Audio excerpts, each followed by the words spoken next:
Assalamualaikum warahmatullahi wabarakatuh. Alhamdulillahirabbil alamin wassalatu wassalamu ala asrofil anbiya'i wal mursalin wa ala alihi washabbihi ajmain.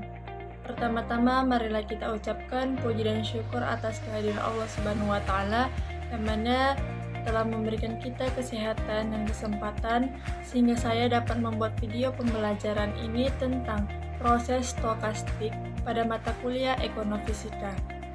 Tak lupa pula salawat beriringan salam marilah kita hadiahkan kepada baginda Nabi besar Muhammad SAW dengan lafaz Allahumma sholli ala sayyidina Muhammad wa ala ali sayyidina Muhammad. Semoga kita mendapatkan syafaat yaumil akhir kelak, amin amin rabbal alamin.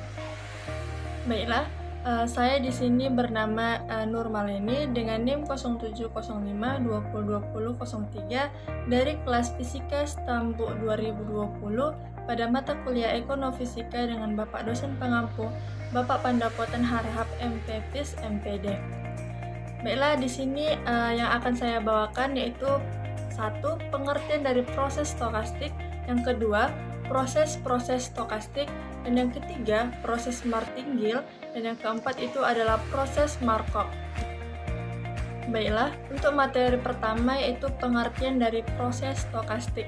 Nah, kata stokastik ini adalah jargon untuk keacakan, yang dimana pada proses stokastik sebagai suatu barisan kejadian untuk memenuhi hukum-hukum peluang.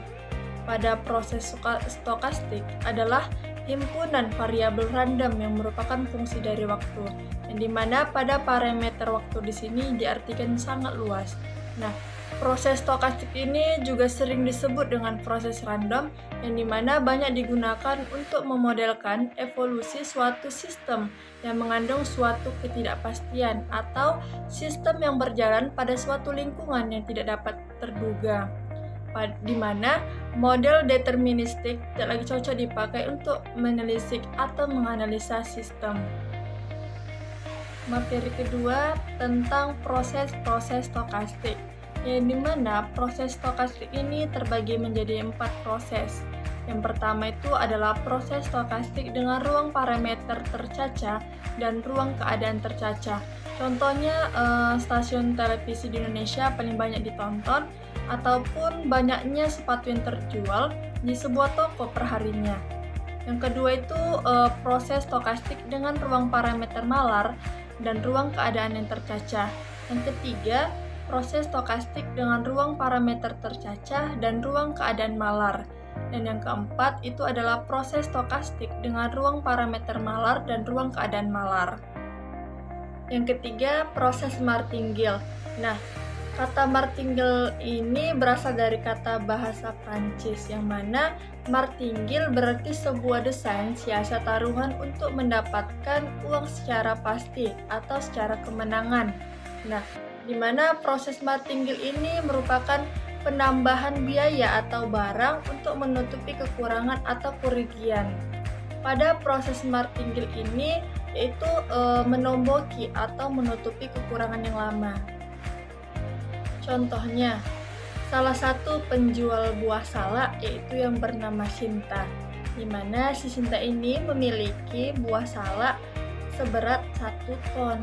Nah, tetapi buah salak yang terjualnya hanya seberat 500 kg, yang dimana si Sinta rugi seberat 500 kg. Nah, untuk menutupi kekurangan dari jualan si Sinta tadi, si Sinta menambahkan atau membeli lagi buah salak seberat 500 kg, yang dimana untuk dijualnya kembali supaya untuk menutupi kekurangan yang sebelumnya. Nah, disinilah contoh dari proses martingale, yang dimana tadi arti martingale itu adalah menambahi biaya atau barang untuk menutupi kekurangan atau kerugian yang sebelumnya. 4. Proses Markov.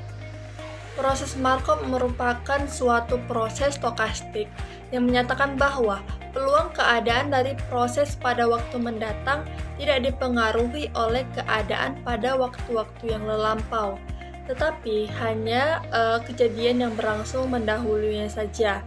Dengan kata lain, proses markup ini merupakan proses di mana masa depan tidak tergantung pada sejarah masa lalu, tetapi hanya bergantung pada keadaan yang sekarang. Kesimpulannya pada proses markup ini adalah mengganti atau beralih ke yang lain, yang dimana tidak terikat pada keadaan atau masa lalu. Contoh proses markup. Misalnya, salah satu pengusaha jeruk yang bernama Nia, di mana si Nia ini memiliki buah jeruk ini seberat 1 ton, dan yang terjual buahnya tersebut hanya 500 kg. Dan dia mendapatkan kerugian atau jeruk yang tidak terjual juga seberat 500 kg.